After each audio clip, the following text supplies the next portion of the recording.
부동산 시장 얘기를 하다 보면 심심찮게 들리는 게 강남행이란 말입니다. 돈을 싸들고 부동산 업체를 찾는 이들 또 그 현상을 두고 하는 말인데요. 실제 조합원 지위 양도 허용 후에 수억 원이 급등한 채 거래가 성사되고 있는 상황인데 향후 금리 인상 그리고 규제 강화 가능성 등을 따져봐야 한다는 지적이 나오고 있습니다. 조진희 부동산 전문가 모시고 얘기 나눠보죠. 전문가님 어서 오세요. 네, 안녕하세요. 강남권 부동산 열기와 관심 여전히 끊이지 않고 있는 것 같습니다. 이런 거는 이제 기대 심리가 반영돼 있다 이렇게 봐야 될 것 같은데 전반적인 분위기 어떻게 보고 계세요? 막연한 기대 심리보다는 실질적인 거래량과 가격 상승이라는 것이 실제 거래 시장에서 뒷받침을 해줬습니다. 단적으로 저희가 비교를 해본다고 한다면 버블7 지역이라고 했던 대표 주자 그 강남 사구라고 하는 것 중에서 송파구 같은 경우는 작년 파리 대책 이후에 오히려 평균적으로 11.2% 이상 가격이 올랐습니다. 3.3m 제곱 가격 기준으로 했었을 때도 평당 저희가 얘기하는 그 기준의 거래 가격도 3,080만 원이 넘어섰습니다. 그러다 보니까 시장 가격이 계속 꾸준히 상승하고 있고 2006년 가장 부동산 경기가 호황이었다라고 했었을 때 통상적으로 한 13만 가구 정도의 거래량들이 뒷받침이 됐었습니다. 근데 최근 들어서도 매년 그 10만 가구 이상의 거래량이 뒷받침되다 보니까 실제적인 가격 상승은 계속될 거라는 기대가 실제 현황에서 보여지고 있다고 보시면 될 것 같습니다. 네. 실제 이제 거래되는 재건축 단지들을 봐도 수천억, 수천 원, 이제 수억 원 이렇게 이제 올랐다 이렇게 얘기가 들리는데 현재 상황도 실제로 그렇습니까? 네, 평균적으로 통상적으로 강남 재건축을 기준으로 통계적으로 봤었을 때 한 달에 한 5천에서 7천 정도의 가격 상승폭을 보이고 있습니다.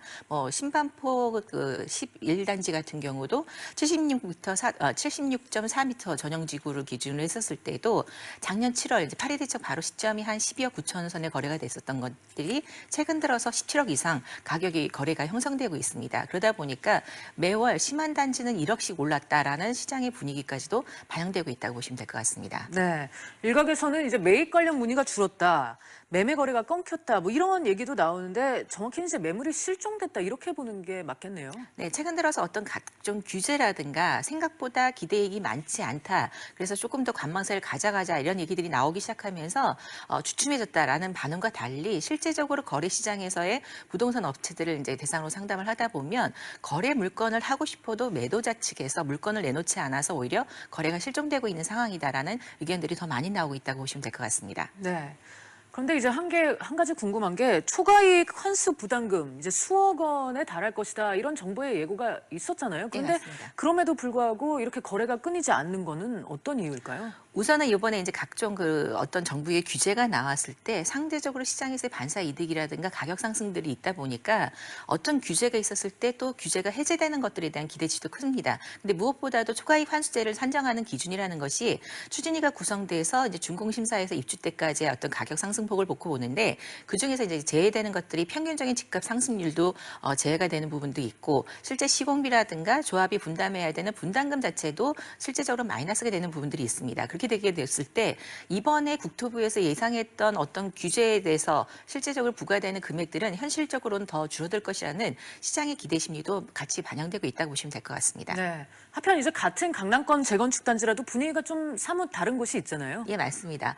가장 큰 것 중에 하나가 이른바 막 그 묻지마 투자식으로 해서 가격이 오른다고 하니까 많이 몰려들었습니다. 근데 네. 가장 중요한 것이 조합 설립 인가 이후에 조합 양도권이 되지 않은 이른바 현금 청산 대상이 되는 것들이 있다라는 걸 알고 나서 실제적인 시장에서 또 다시 매도가 나오기 시작했고 특히 이제 초과이익 환수제에 대해서 피해했던 지역에 대해서는 더 급반등을 했지만 상대적으로 그러지 않은 지역 같은 경우는 사업 기간이 더 올라가는 것들 그리고 또 최근 들어서의 금리 상승이라는 부분도 부담이 되면서 오히려 매수세가 점점 줄어들고 있는 단지도 있습니다. 네. 그렇다면 이제 말씀대로라면 해당 단지들의 호가도 지금 하향세로 돌아섰다 이렇게 볼 수 있는 건가요? 예, 크게 두 가지로 보시면 될 것 같습니다. 우선 가장 타격이 컸던 것 중에 하나가 이번에 이제 국세청 세무조사를 기준으로 했을 때 어떤 이른바 저희가 대출을 끼고 사는 그래서 이제 그런 어떤 기대식을 또 장기적으로 갖고 갈 수 있었던 세대들이 실제적으로 부모 세대에서 대출을 갚아줬던 것들에 대한 국세 세무조사가 내면서 일부 단지 중심으로 해서 거래량이 이제 아예 급감을 했던 경우들도 있고요. 특히 이제 조합 설립 인가 이후에 아까 말씀드렸던 것처럼 조합 양도 지휘권이 되지 않는 지역 그리고 생각보다 사업 기간이 길어짐으로 인해서 자신들이 받아들이게 되는 어떤 기대 수익의 기간이 늘어나는 그런 지역 그리고 조합 설립 인가가 되지 않았는데도 불구하고 강남 지역의 재건축 막연한 기대 심리 특히 이제 이번에 이제 40년 건축연한으로 다시 전환된다라는 얘기가 나오기 시작하면서 거기에 해당되지 않는 지역들 중심으로 해서 다시 매수자가 좀 더 잠잠해지고 있다고 보시면 될 것 같습니다. 네. 그럼 다시 본론으로 돌아가 보겠습니다. 강남 집값 오를 대로 올랐다고 표현하는 게 맞을 것 같은데 전문가님은 이 상승세가 언제까지 이어질 걸로 보십니까? 그 상승세가 지속될 수밖에 없는 지역이 있습니다. 이른바 저희가 대체 수요, 이주 수요, 그다음에 월세 수요가 뒷받침되어지는 주택 가격은 하락하지 않는다라는 통계들이 나오고 있는데요.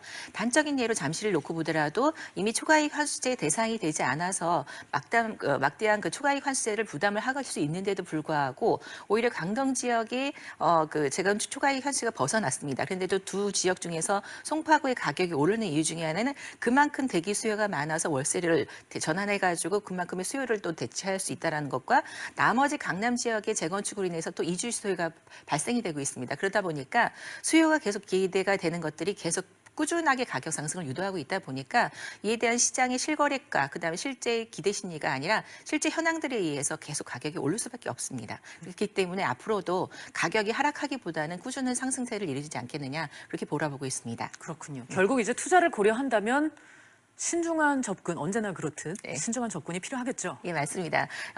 가장 이제 위험한 요소 중에 하나가 풍선 효과라고 최근들에 나오고 있던 것들입니다.